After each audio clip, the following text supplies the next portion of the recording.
What's up guys, this is VinylicPuma and today I'm back with another Borderlands History Countdown. In this episode, I'm going to be going over 10 of what I think are among the best SMGs in Borderlands history. Now, before we start, it's worth mentioning that there are a lot of great SMGs from all of the Borderlands games, especially from Borderlands 2. With this in mind, I'm trying to strike a fair balance between all of the games and feature as many different SMGs as possible. So if you don't see an SMG on this list that you personally like, that doesn't necessarily mean that I think it's a bad weapon, it just means that it didn't make the list. As always, feel free to discuss what you guys think are some of the best SMGs in Borderlands history in the comments section below. However, without further ado, these are 10 of what I think are among the best SMGs in Borderlands history, starting now. Number 10. The Slagga SMG from Borderlands 2. The Slagga is a phenomenal utility weapon in Borderlands 2, and without a doubt in my mind, it is easily the best gun for slagging enemies in the entire game. While other guns like the Grog Nozzle and some snipers have really high slag chance, the major thing that the Slagga has going for it is it has very low ammo consumption as well as a high projectile multiplier.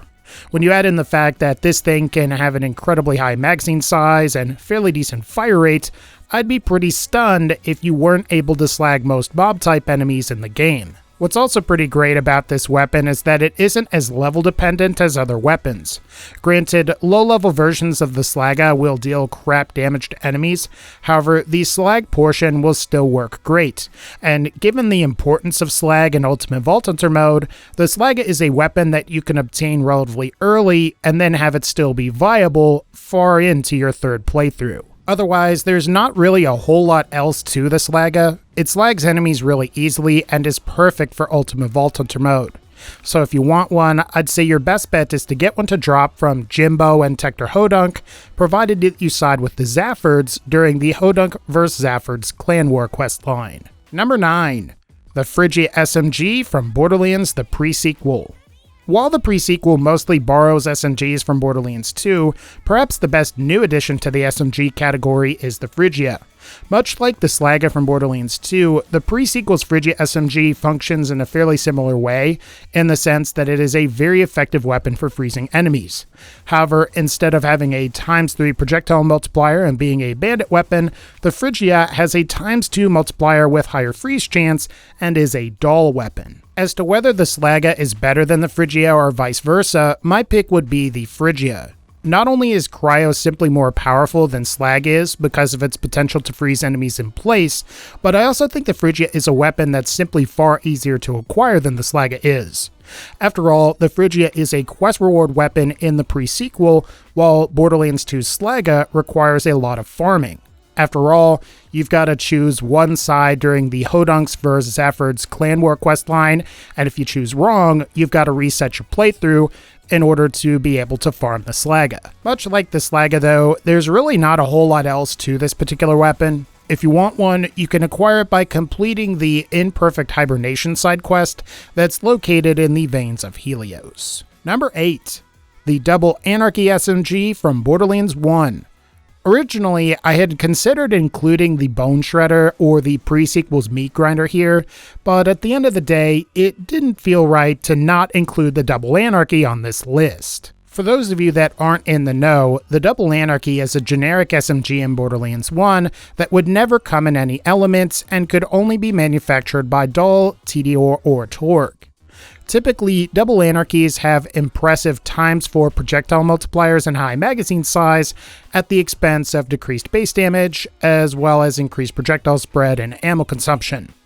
While these weapons aren't insanely accurate, let alone suitable at medium to long range, the Double Anarchy is awesome at close quarters thanks to its high projectile multiplier and relatively decent fire rate. In fact, the ×4 projectile multiplier is quite powerful and can last you more than 10 levels, making this the perfect weapon for SMG-focused builds. It's a shame that such an awesome weapon didn't officially reprise its role in any of the later games so far.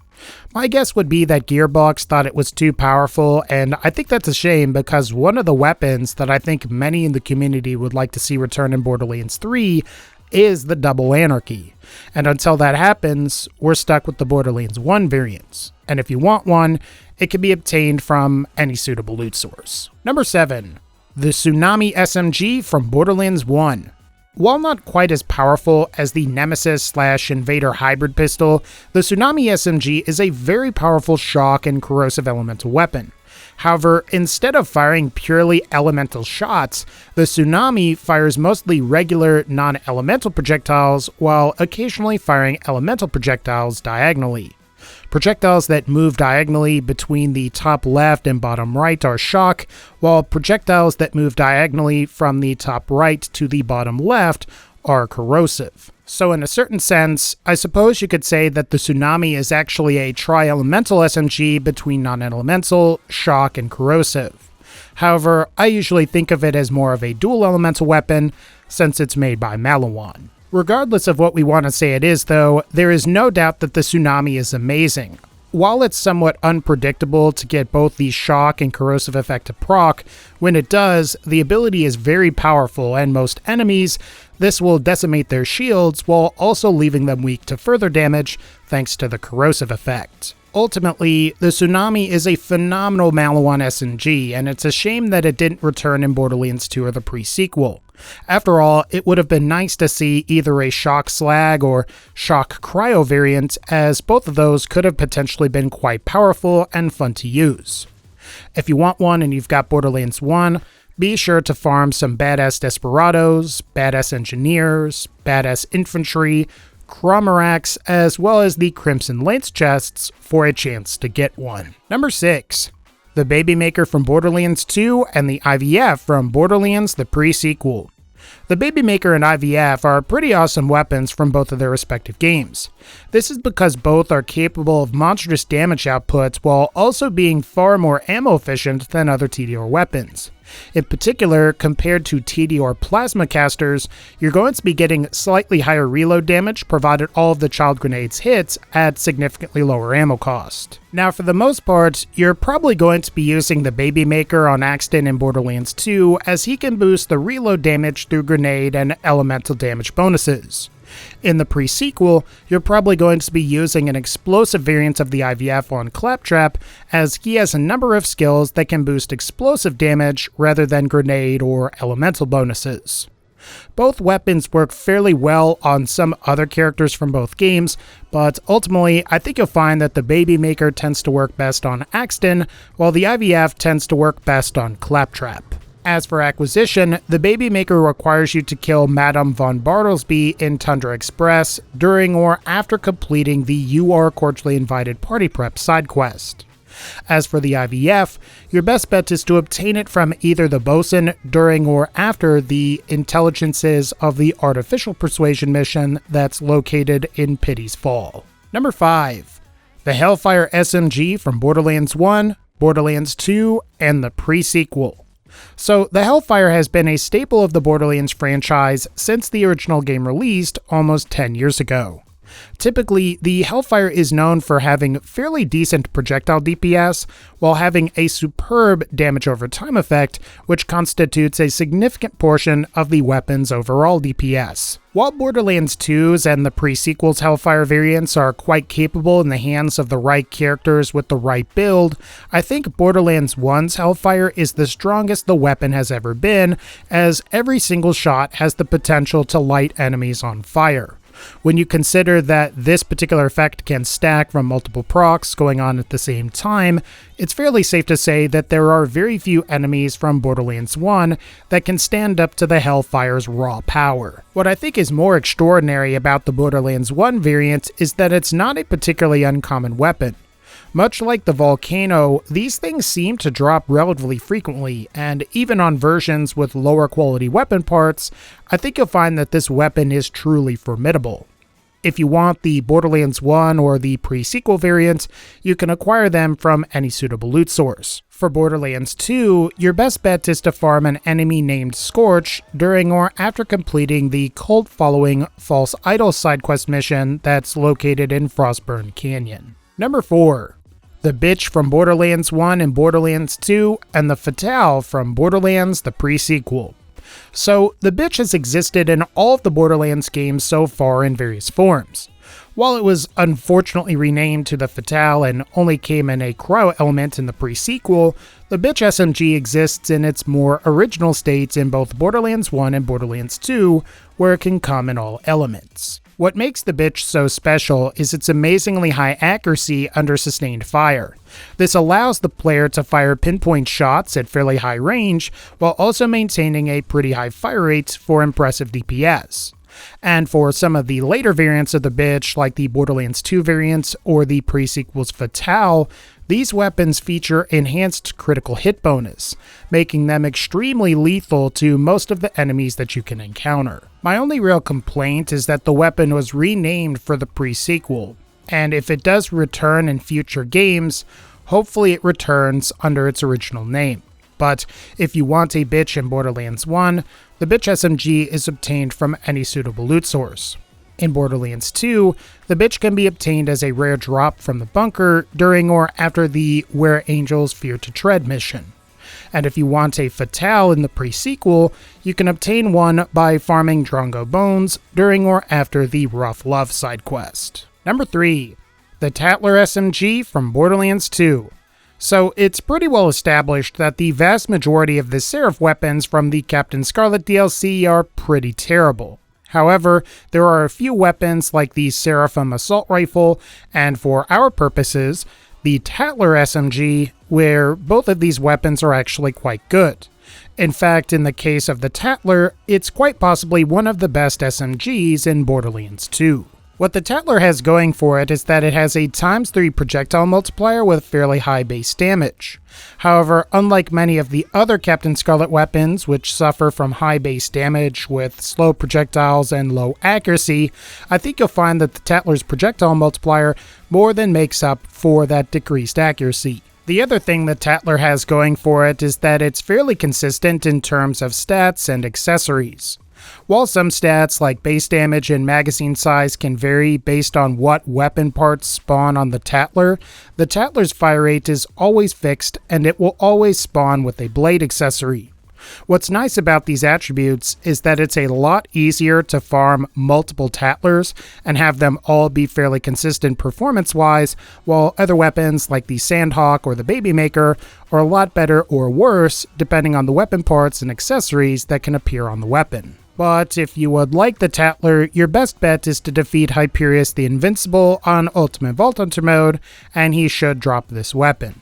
If you can, try to get this weapon in all elements on Maya, as it's arguably one of her best SMGs. Number 2. The Avenger SMG from Borderlands 2.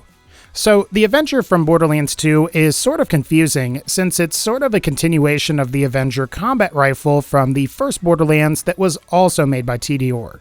However, instead of being a single-shot combat rifle that regenerates ammo, the Avenger is a TDR SMG that regenerates ammo and also has a potentially overpowered reload. Speaking of which, the reload behaves a lot like a bouncing Betty in the sense that it fires projectiles in a circular pattern. However, what makes this reload special is that the damage potential can be insanely high and can be greatly enhanced from not just grenade damage bonus like other TDR weapons, but also from gun and elemental damage bonuses, as well as amp damage from the B-Shield. The catch is that you have to learn the Avenger's unique reload. Because the weapon travels much like a rubberized grenade when reloading, it can be very difficult to properly gauge distance to get the explosions to hit on target. However, if you have the tenacity to figure it out, the Avenger can be an incredibly powerful weapon to use while fighting the game's various raid bosses. While I personally prefer the Babymaker or IVF from their respective games, I can't deny that the Avenger is the superior TDR SMG. And if you want one, Avengers can be obtained in any element from any loot source that's known for dropping Generation 1 pearlescence.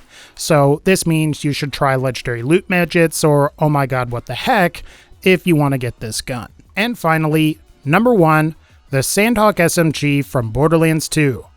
While not especially surprising, Borderlands 2's Sandhawk is quite possibly the most powerful and perhaps the most infamous SMG in Borderlands history.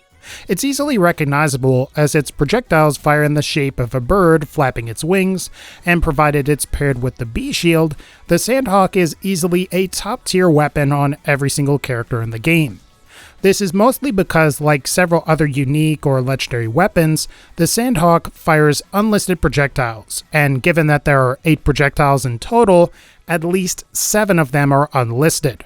So theoretically, you're dealing about 8 times the damage you normally would based on the Sandhawk's item card, and with the bee, each projectile is receiving full amp damage. Honestly, it's kind of difficult to say what characters are especially good with the Sandhawk, because if you have the bee, it's a top tier weapon on pretty much everyone. However, if I did have to pick someone, I'd probably say Maya, as she can equip a cat class mod to greatly increase the weapon's damage even further. Plus, once this is paired with Phase Lock, you should be able to one-shot and essentially execute most mob-type enemies. If you want a Sandhawk, you should receive one as a quest reward by completing the Whoops mission that's a part of the main campaign for the Captain Scarlet DLC. If possible, try to get this weapon in all elements, and also try to get it with dull parts, as that tends to be the best variant. Alright guys, that's going to wrap up this particular video. If you liked this video, feel free to leave a like, click the bell to join the notification squad so you get all my uploads, and as always, thank you all so much for supporting me, take care, and I'll see you all next time.